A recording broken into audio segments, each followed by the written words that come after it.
এই হাঁসগুলোকে একবার দেখুন ভালো করে। এটা এক প্রজাতির হাঁস যারা জলে, স্থলে, গাছে উভয়ভাবে বাস করতে পারে।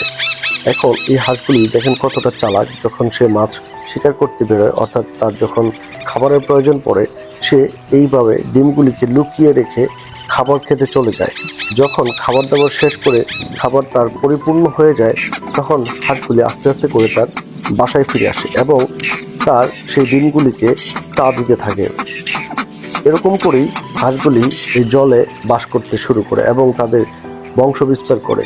ভিডিওটি আমার কাছে অনেক সুন্দর লেগেছে। আপনাদের কাছে কেমন লাগছে বা কেমন লাগে এরকম ভিডিও আমাকে একটু কমেন্ট করে জানাবেন। যদি আপনাদের ভালো লাগে তাহলে লাইক, কমেন্ট, শেয়ার, সাবস্ক্রাইব করতে ভুলবেন না। আর এরকম ভিডিও দেখতে চাইলে আমাকে ছোট্ট একটা কমেন্ট করে জানাতে পারেন। এখানে দু জাতের দুটো হাঁস আমরা দেখতে পাচ্ছি, একটা একটু ছোট বড়, দুশো